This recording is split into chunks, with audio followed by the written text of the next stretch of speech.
Ask me a good question. I just might make a video out of it.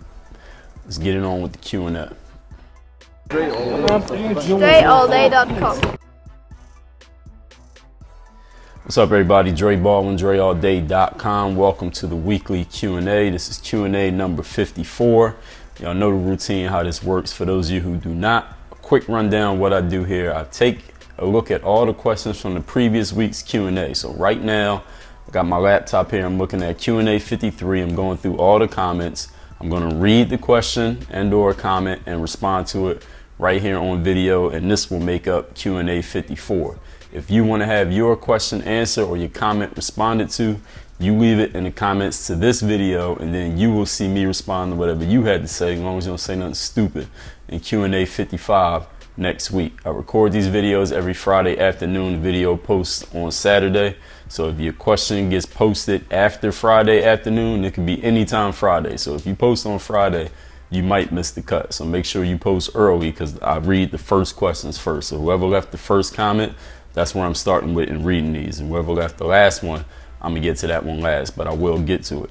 So let's get straight into the Q&A without further ado. First question, Felix Tam says, Dre, I'm 17 years old. I play shooting guard because I can shoot, but I have average ball handling skill.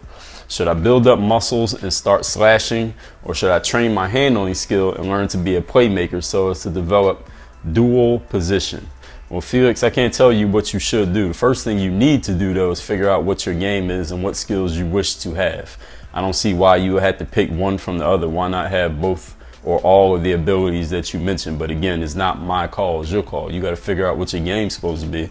Once you figure that out, then just work on those skills. And I've already covered that in over 4,000 videos, and also on my training site, hoophandbook.com. Next question, Black Ops Troop said, you could play on any NBA team, what team would it be? Any team. People ask me that almost every week. I don't have a team preference. Kenneth Stone says, I'm a huge fan of yours. Your demeanor and work ethic is unmatched for most people on YouTube. Well, thank you, Kenneth. He said, have you ever heard of some place called Patreon? He says, it can fund cameras and help for tryouts. It helps people, gives people opportunity to support your cause and give back. And you can give details if I send more a private message. Kenneth, I'm not really interested in that, but I appreciate you sharing the information. I thank you for continuing to be a fan. Next question, Ahmed Masood said, at what age did you finish growing? Hopefully never, Ahmed. I'm still growing to this very day. Next question, Ray Tosino says, what are your thoughts on all the teams tanking this season? I don't really have any thoughts on that. I don't even know who you would consider to be tanking. I don't really have an opinion. Brian Lagasa says, who's your favorite player and why? My favorite player is me, because I'm me. But if I had to pick somebody other than myself, Michael Jordan would be my favorite player, because he was the best. He was the most dominant in his era, and he stood up to every challenge and basically defeated everybody in his path. So that's why. Dylan Stevens says, what's the most effective way to score without wasting time dribbling trying to create something? Also, what do coaches and scouts look for? Well, Dylan, any way can be effective to score. It just depends. The only variables are the skills of the player who has the ball, which means you. So the more skills you got, the more things that will be effective for you to do. Now, a player who has a small amount of skill, there are only a few things that will be effective for that player. Possibly nothing will be effective depending on whom you're playing against. But the more skills you develop, the more experience you have, the more effective, the more things will be effective for you to do. If you look at a player such as Kobe or LeBron or Kevin Durant, what's the most effective move for any one of them? There's a lot of things. There isn't one thing that's most effective for them. They can do a lot of things very effectively and get what they want to get and go where they want to go, do what they want to do, because they have a lot of skill. So the more skill you have, the more things will be effective. So there isn't any one thing. So what you're doing here, Dylan, is asking the wrong question. Develop more skills so that everything's effective.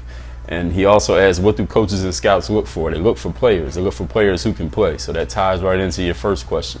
So when you develop the skills and you can play, coaches and scouts will be looking for you. Next, Alex Tracy says, how do you deal with getting blown out 35-1? I say ask for a rematch. Next, Quick Scopkez Says, I'm a freshman playing varsity in my school. I don't start, I barely play, but next year I'll probably start.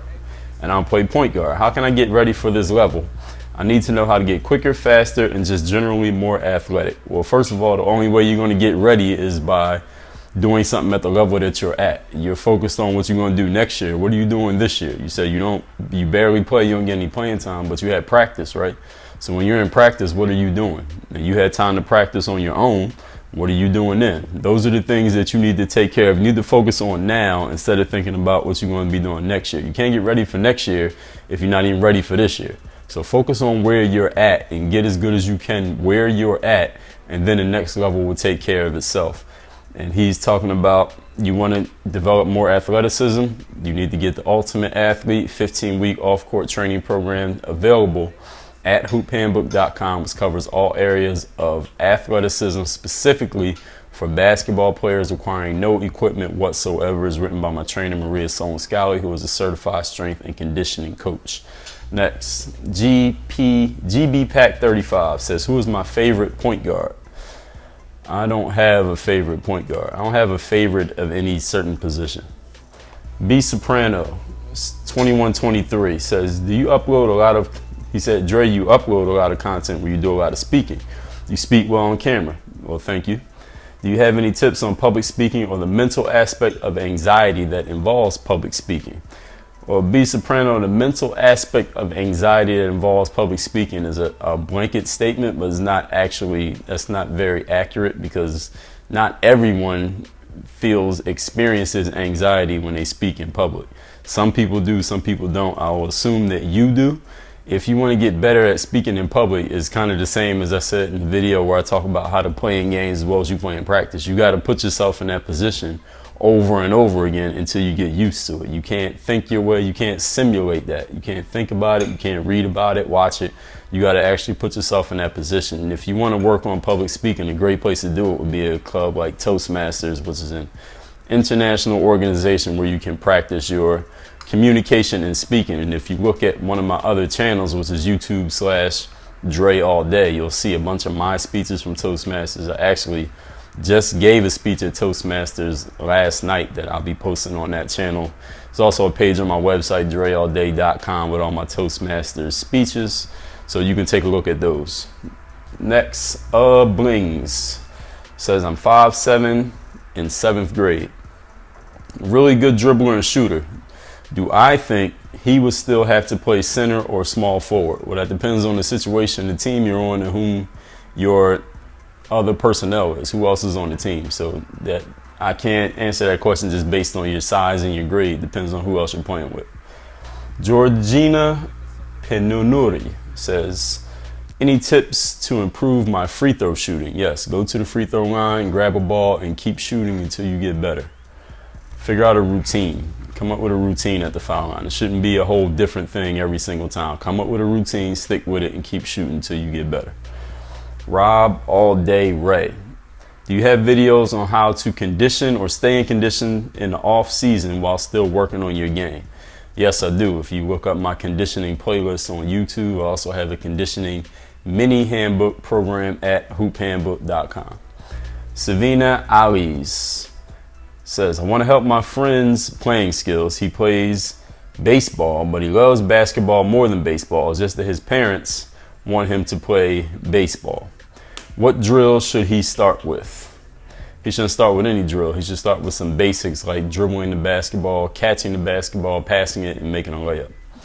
Space Gravy says, Dre, do you use a shoot away? It will really help out my game and anyone else's game. Well, I don't know what a shoot away is, so no, I don't use it.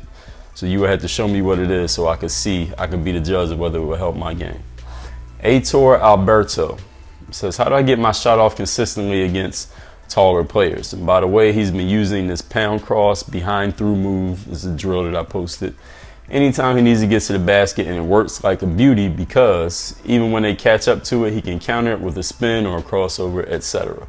Well, Aitor, if you are able to put together that type of combination move, what is your problem with getting your shot off against a taller player? You should be able to create space from them, same way you create space when you're driving to the basket and putting together these combinations. It's the exact same principle. And the same way that you were able to develop that move and what you're doing it in games and getting your shot off and getting whatever you want, you can develop your skills for shooting over taller players the exact same way you developed that skill. So how do you get your shot off against a taller player? You just shoot the ball and it gets off. That's how you do it. You would have to ask something much more specific if you want me to give you a better answer than that. Mr. the Swifter says, Dre, you could have told someone that the workouts on Hoop Handbook is from YouTube. Okay, I don't really understand what his question is. Mr. Michael Make Believe says, I missed my place here. Michael Make Believe says, long-time subscriber here. Well, thank you, Michael. I always enjoy watching your videos after a long day of ball. I was curious if you ever considered doing personal training or coaching in the future after basketball. Not really. I'm not really into personal training or coaching. Definitely not coaching. As far as training with players, I do that occasionally, training, but I'm not a full-time trainer. That's not something I want to do full-time. I do occasionally train people if people ask me and we're able to work out the schedule and all of that. But otherwise, as far as doing that as a full-time thing, that's not going to happen. Air Game 15 says, Dre, I'm all over the place here. Air Game 15 says, Dre, I just had one of the worst games of my life. My shots were not dropping. I couldn't finish at the rim. I missed some free throws. My problem is I can't get it out of my head. What should I do to clear my mind from these types of games? You should go play in another game, because then you'll be able to replace that memory with the memory of the last game you played. Asian Panoodle says, I heard that dribbling with heavy gloves helps your handles. Have I done this or think this actually helps my handles? No, I haven't done it. And why you're asking me that when you could just go get the gloves and find out for yourself is what I would ask you. Why don't you just go do it and find out? You don't tell me what you heard, what you think, what somebody else said or did, or what you think they did. You go do it and then you'll know. Don't trust anyone's information but your own. So even if I told you it was excellent, that doesn't mean it's excellent. You should go try it out and prove to yourself that is right. Check out anything that somebody gives you as information, even me. Low Key P says, what does walking on to a college team mean, quote unquote? Walking on to a team means going to a team where you haven't been invited, no one knows you're going to be there, and you just walk into the gym and you make the team. That's what walking on means. Finlay Clark says, your videos are great and really helpful. Thank you. Do you watch film? If so, what players? No, not really, I don't. Ryan Montoya says, have I ever thought about doing a Gordon Hayward Hoop Handbook? And have I ever been to Utah? The first question, no, I have not thought about doing Gordon Hayward. Actually, I might have thought about doing Gordon Hayward. Let me change that. I might already have that written down for my next set of Hoop Handbook programs. Have I ever been to Utah? I believe I have. When I was playing for this traveling team in the States, we were all over the Midwestern United States. I don't even remember if we went to Utah, but I'm pretty sure we did. 24 Luong says, Dre, thanks for the vids. They're so helpful. My basketball skills and knowledge improve a lot thanks to you. You're welcome. You never stop, Dre. Who do you think is the better point guard, Westbrook or Kyrie at scoring and ball handling? Who I think is the better point guard? Well, you kind of asked me three questions there. Who I think is the better player right now? I had to go with Russell Westbrook, because Russell Westbrook, I feel, gives the team he's on more of a chance to win than Kyrie Irving does.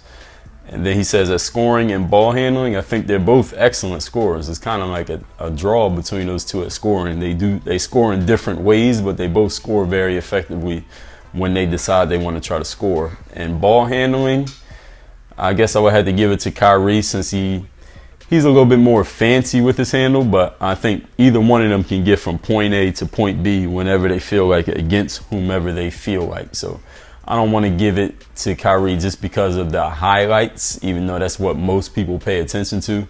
I would say that he just has a better command of the ball, especially when it comes to passing the ball, moving it around, seeing the floor. I think all of that is part of ball handling, so I'll give it to Kyrie for handle.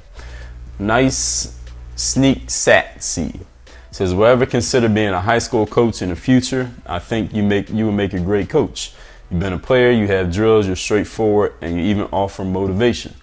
Well, I thank you for the assessment, but no, I would not be a high school coach. That is absolutely not happening. Cliff Stevens says, do I do workout splits? And what kind of routines do I use for working out? Well, I don't know what you mean by workout splits, Cliff, but if you're here on this channel and you ask me what kind of routines do I do for working out, I'm kind of baffled by that question. Tough Tanny says, what's my favorite NBA jersey to wear? I don't wear NBA jerseys. Harry Sherwood says, Dre, have you or are you going to play Smallville from verse 1? If you have, is there a video for it? I love your vids. You're an inspiration to me and you helped me to become a better player. Well, I don't know. We tried to make that game happen 2 different times. It didn't happen. Maybe it will happen in the future. Maybe it won't. And that's as much as I can tell you. But thank you for asking. On and only. Dre, what's the difference between a D1 player and a D2 or a D3? For example, a guy that's 6 feet can pass and shoot, and another guy is 6'3" with the same attributes. Well, one guy goes D1, another goes D3. And he's asking because he's 6 feet, and does that really affect him getting recruited into a D1 college? Well, in general, the only difference between a D1 and a D3 player is what school they went to. And any player can go to any school they want to. I mean, if you get accepted into the school, I'm talking about academic-wise, you get accepted into the college, you can go to whatever school that you want. Generally, the sizes of the big men are the difference in college. If you were to actually look at players at a Division I, Division II, Division III, when you're talking about the guards, there are guards who play D2 and D3 ball who can play on a D1 team. They can go bucket for bucket, point for point, dribble for dribble with the D1 team player. The guards are you can interchange them. A D1, D2, D3 guard, you can interchange a lot of those guys. There are a few elite guys, let's say the really super talented ones who become your first round NBA draft picks. They're the exception, but the rest of the guards, D1, D2, D3, they're interchangeable. Is the bigs is where you start to get the real difference. If you look at a Division III team, a lot of times you're not going to see 7-footers and 6'10" guys playing at the Division III level. Your centers at the D3 level, you're going to have 6'7", 6'8", maybe a 6'9". You'll have 6'6" guys playing center. I played Division III college basketball, but my campus was 45 minutes away from the Division I campus, so we would go up there and play pickup with them, and their guards were interchangeable with our guards. And I was kind of more like a wing than a guard back then. And once you go past the guard position at the lower levels, the D2 and D3, you'll have 6'5" and 6'6" and 6'3", 6'2" guys playing the wing and the big position. Whereas at a D1 school, if you're 6'5", you better be able to play the 2 guard, or you're probably not even going to get on the court because the small forwards are 6'6", 6'7", 6'8".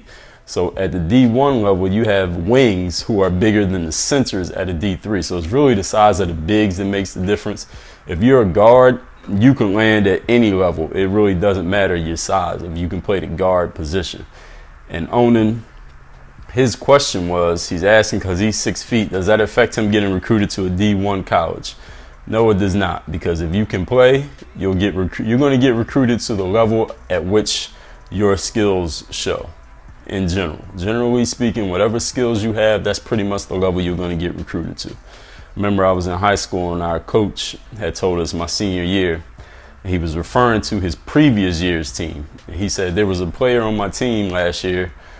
There was a coach from a D2 school came to the school and he wanted to recruit a player we had last year.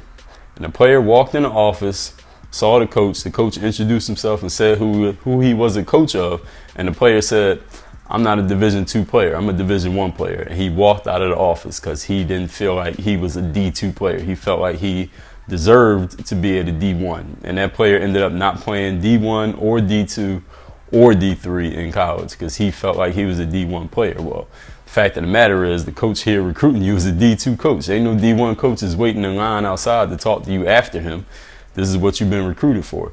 So Onan, if you get recruited by a D1 team, then you could play D1. I mean, even if you don't, you could go apply to a school that has a D1 program, get in as a student and go walk on if you want to. I mean, if you really think you can prove that you can play at that level. So a lot of players ask questions like that. Like, they talk about recruiting, they talk about size, they talk about exposure. Listen, bottom line is this. If you have the academics, you can get into any college you want to. Nobody is forcing you to go to any school. So if you only getting recruited by D3 schools for whatever reason, whether you feel like you're not getting the exposure, you want to blame your coach, you want to blame your size, you want to blame your teammates, whatever you want to do, if you can get into a school academically, you can go to whatever college you want to, and you can walk on to the team. If you feel like you're that good, if the coach and exposure and your teammates was the excuse, otherwise you would have been D1, well, guess what? Go walk on to a D1 and prove it. And I'm not saying that's the case for you, Onan, but anyone. Nobody is forcing you to play at any level. You can choose what college you want to go to as long as you handle your business in the classroom. And then you can walk on to the team and prove that your game is what you think it is, or what you say it is, or what people told you it is. Next, VB Wade fan. He says, could I do a Kyle Lowry signature workout program? And if not, which one should he use because he's a left-handed two-guard? Well, VB Wade fan, Kyle Lowry is not a left-handed two-guard. He's not left-handed, nor is he a two-guard. So I don't know how those two things connect. A left-handed two-guard would be James Harden, and there is a James Harden signature workout program. It doesn't really matter that you're left-handed either. I mean, any skill that you have, you're left-handed, you just transpose to do the same thing right-handed. So it doesn't matter that you're left-handed. At the two-guard position, we got Jamal Crawford. You could say a Kevin Durant. You could even say LeBron could play the two if he wants to. We got a Kobe Bryant. I said Jamal Crawford. Bradley Beal's another one. Vince Carter is another. So there are a whole lot of wing players. I would more say wing than say two-guard. It really doesn't matter two-guard. The wing guys, so you could throw a Kevin Durant, a Scottie Pippen in there. You can throw a Vince Carter, as I mentioned, LeBron James, Kevin Durant, Jamal Crawford. Any of those guys would match your position. Black Santa says, first I want to thank you for your books because I read one of them. I finally got my confidence to shoot the ball and dribble more in games. That's excellent. He didn't mention which book, but I'm glad you read one of them. If you don't know about my books, you can look on my website, dreallday.com. Right there on the side of the front page, you'll see all 4 of my books posted, and you can get them on Amazon. Just search my name on Amazon or dreallday.com/Amazon. Also iBook, same thing, /iTunes, same thing. Anyway, he said, I would normally be nervous to shoot or dribble in games because there are some pretty good players.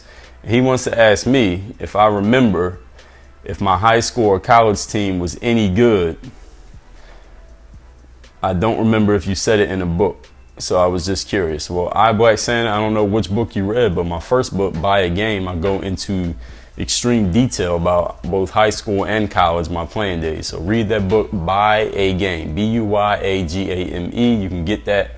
Actually, you can read a free PDF copy on my website, dreallday.com/buyagame. Mercenary X. So I started playing basketball at age 16. What are the chances of me playing professional? Well, Mercenary, you got to answer that. That's not for me to say. I'm Noah. Says, do I know any good basketball camps or trainers in Western Australia? I've been searching on Google for ages and I can't find shit. P.S. Keep up the good work on these videos. I am Noah. First of all, no, I don't know any good camps or trainers in Western Australia, and good is a relative term. So when you say good, you have to quantify what that means. Second of all, you've been searching on Google for ages. I don't know. When you say ages and you can't find anything, I think ages you really mean maybe 3 minutes, or you looked at the first page on the first search that you could think of. If you've been searching for something on Google for ages, if it exists, you'll find it. So I think basketball camps and trainers in Western Australia exist. I'm not sure. I don't live in Australia. You do. So since you play basketball, there are probably trainers out there, and there's probably a camp somewhere. So if you haven't found it, it's not because you can't find it, it's because you haven't done the work to look for it. And if somebody doesn't want to put in the work to look for something, how much work are you going to do once you found it and it's time to do some real work?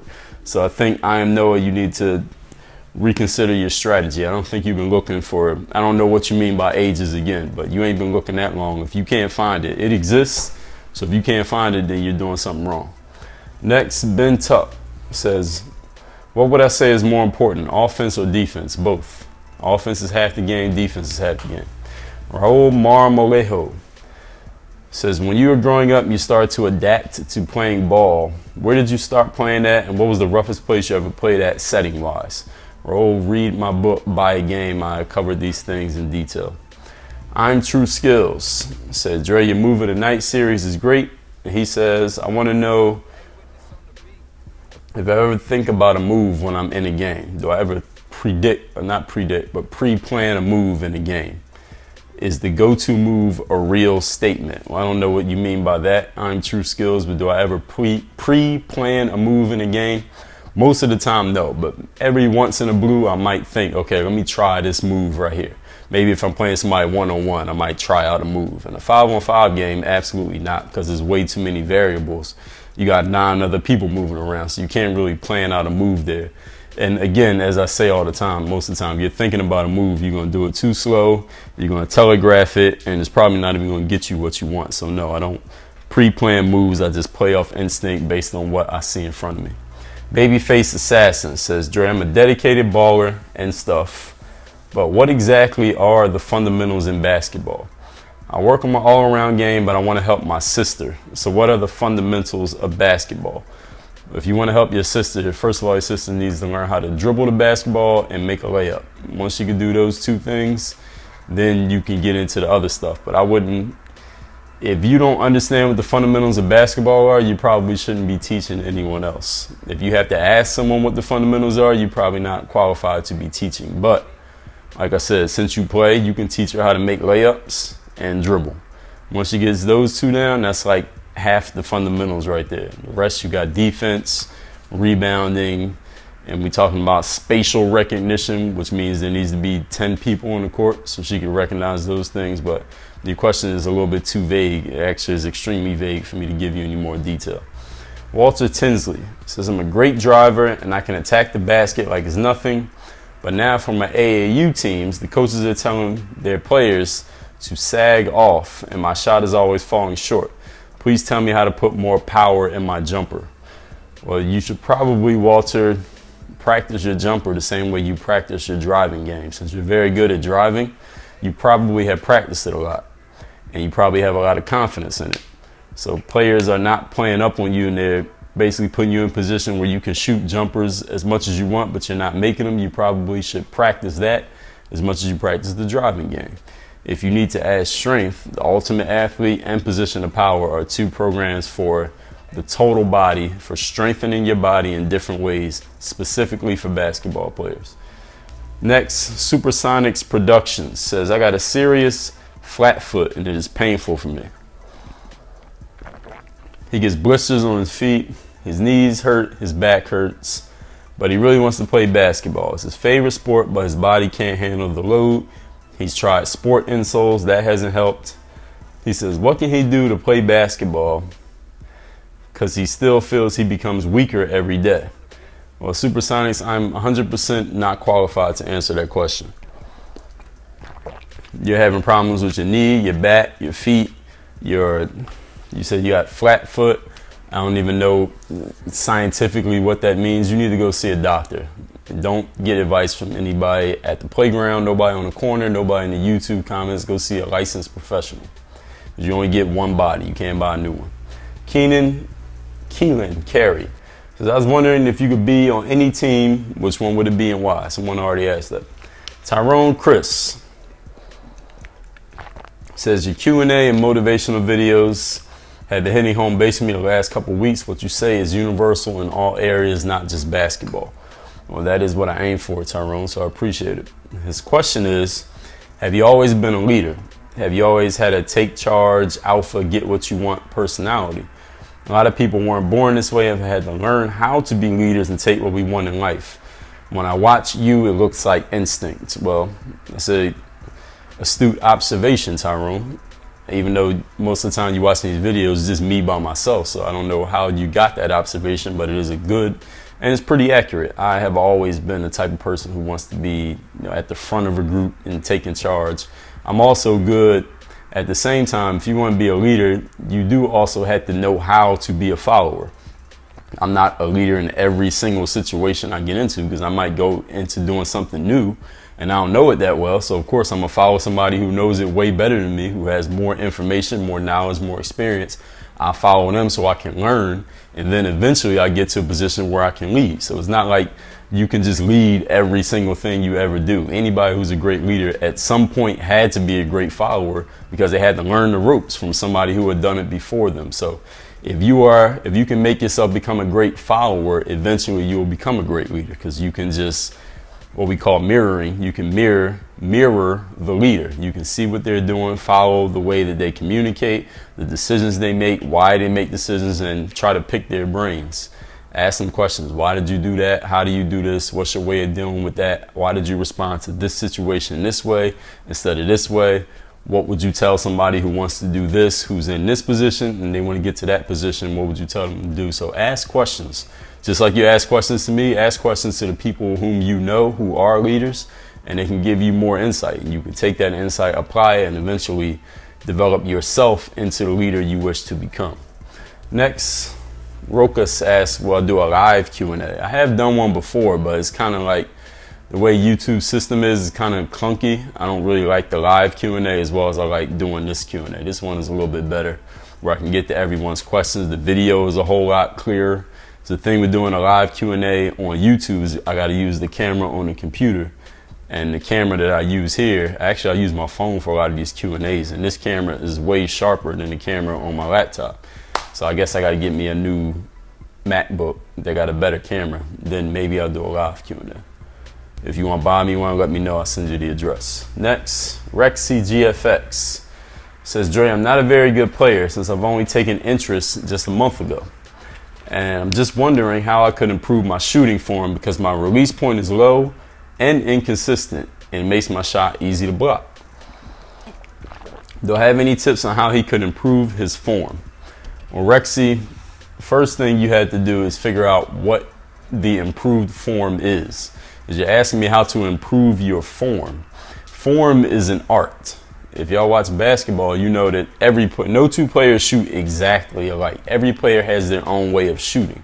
So when you say improve your form, there's no measurable way to say player A's form is better than player B, because the form doesn't really matter, right? The only thing that really matters is the result. The result is whether the ball goes in or whether the ball doesn't go in. So if you want to improve your results, I can tell you how to improve your results, which is you need to focus on, first of all, focus on your target, find your balance, and follow through to your shot. So make sure you're not short arming the shot. And that doesn't mean you have to hold out to follow through. Some players do, some players don't. Sometimes I do it, sometimes I don't. But the shots could go in either way. So you need to figure out, first of all, a consistent shooting form. What way do you want to shoot? That's the first question you have to answer. Once you've answered that question, then you start shooting that way. And this can be slowly. You don't have to do it quickly. Do this by yourself and slowly work on whatever form you decide you want to shoot with. That's the first step. Once you figure that out, start working on it. And then eventually you'll be able to add the speed. You'll be able to practice as much as you want. And eventually you'll get to the point of consistency. Only a couple more questions remaining. Ball is my life. Says, Dre, you are smart. You know how to talk. Great. Well, thank you, Ball is my life. I got a lot of practice. Next, Marcus Wheatley says, how can you find a comfortable jump shot? This is similar to the previous question. Marcus, comfortable is a relative term. I can't tell you what's comfortable for you. You have to figure out what's comfortable for you. So how you find it is you start looking for it, which means you got to go to the court, get a ball by yourself, and you work on the shooting form that you want to have. If you don't know what shooting form you want to have, you need to figure it out. That is your job. That's part of your game. I tell players all the time, first of all, before you ask me how to get better, you got to figure out what your game is, because we got to know where you're at and where you want to go in order to figure out what it takes to close the gap. And a lot of players don't know, first of all, they might not know where they at. A lot of players don't know where they want to go, and they say they want to get better. I say, at what? And then players say, well, everything.